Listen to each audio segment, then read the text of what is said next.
नमस्कार दोस्तों, एलडी बाबा क्लासेज में आपका स्वागत है। दोस्तों, आज की क्लास में हम क्लास 11 के मनोविज्ञान की ऑब्जेक्टिव क्वेश्चन लेकर आए हैं,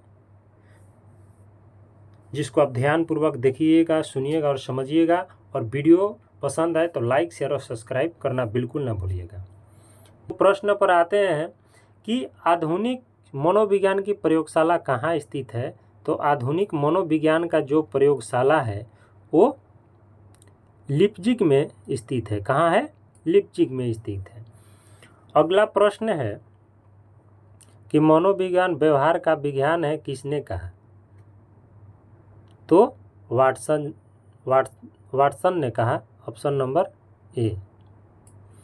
अगला प्रश्न है कि भारत में सर्वप्रथम मनोविज्ञान का अध्ययन कहाँ प्रारंभ हुआ था। तो भारत में सर्वप्रथम मनोविज्ञान का जो अध्ययन था वो बॉम्बे विश्वविद्यालय में प्रारंभ हुआ था। तो ऑप्शन नंबर ए होगा। अगला प्रश्न है कि किस विधि के प्रयोग के कारण मनोविज्ञान विज्ञान होने का दावा करता है। तो प्रयोग विधि के द्वारा, ऑप्शन नंबर सी। अगला प्रश्न है कि मनोविज्ञान के जन्मदाता कौन है। तो मनोविज्ञान के जो अगला प्रश्न है कि मनोविश्लेषण के जन्मदाता कौन है। तो इसका जन्मदाता ऑप्शन नंबर ए स्किनर है। कौन है? स्किनर। अगला प्रश्न है कि मनुष्य के प्रारंभ से अंत तक के व्यवहार में परिवर्तन का अध्ययन किस दृष्टिकोण के आधार पर किया जाता है। तो ऑप्शन नंबर बी, तुलनात्मक दृष्टिकोण के व्यवहार से। अगला प्रश्न है कि आँख, नाक, कान एवं त्वचा कौन से प्रकार के अंग हैं। तो इसका आंसर होगा इनमें से कोई नहीं।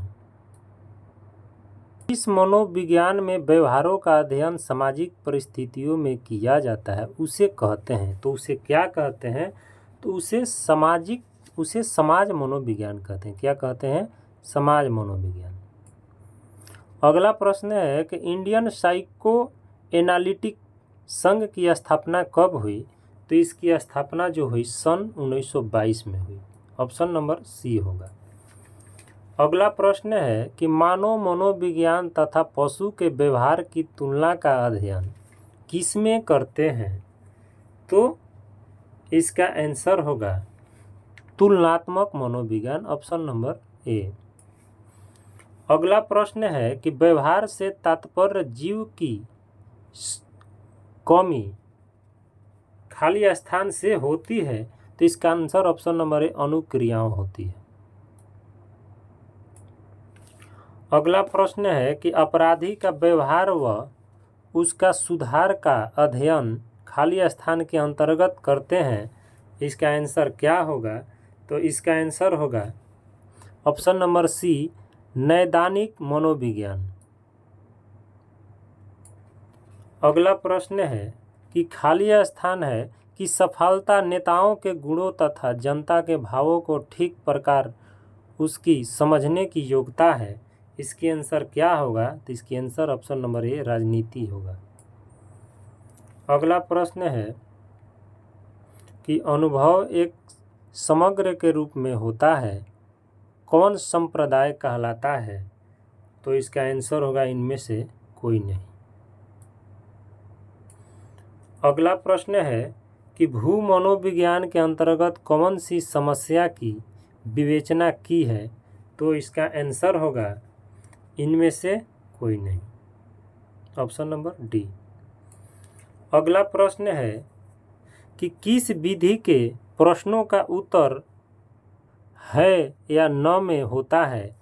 तो इसका आंसर होगा ऑप्शन नंबर ए, मापन रेखा विधि। कौन? मापन रेखा विधि। अगला प्रश्न है कि अंतः प्रेक्षण की अंतः निरीक्षण किसका कथन है। तो ऑप्शन नंबर सी, एंजिल की कथन है। ऑप्शन नंबर सी, एंजिल की कथन है। ऑप्शन नंबर सी, एंजिल की कथन है। अगला प्रश्न है कि व्यक्ति के आंतरिक विचारों को किस विधि से बाहर लाया जाता है। तो किस विधि से बाहर लाया जाता है। तो इसका आंसर होगा ऑप्शन नंबर बी प्रक्षेपण विधि द्वारा। अगला प्रश्न है कि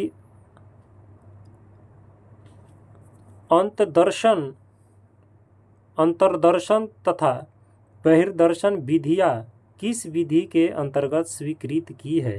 तो इसका आंसर होगा निरीक्षण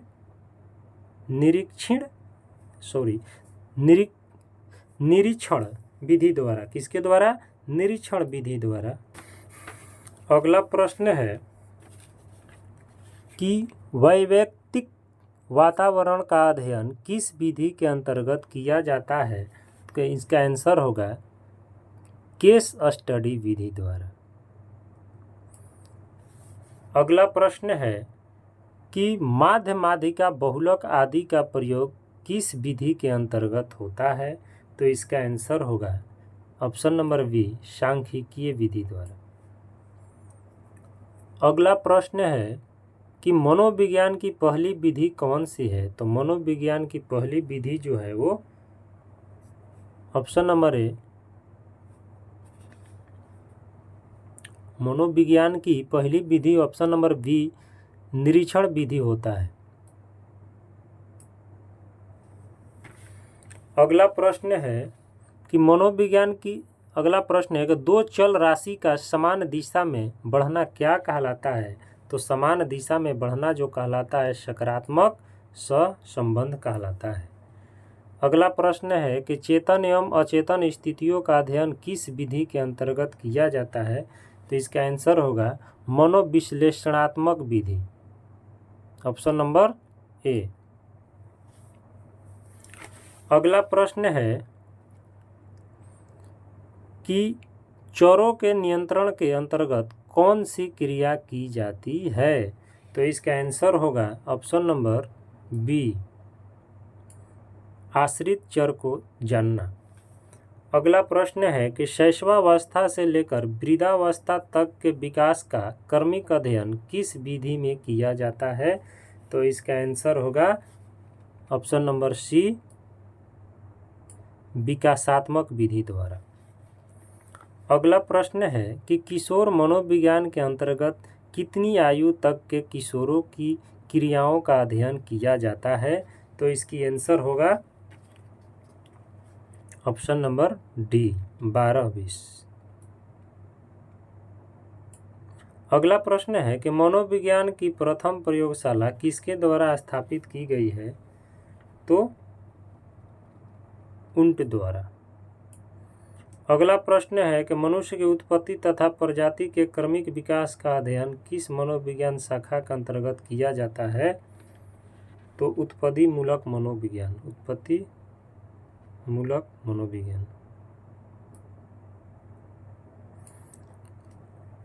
अगला प्रश्न है कि मनोविज्ञान जांच के अंतर्गत हम विभिन्न प्रकार के मनोवैज्ञानिक परीक्षण करते हैं, ऑप्शन नंबर ए होगा। तो आज का क्लास हम इतना ही प्रश्नों से समाप्त करते हैं। धन्यवाद।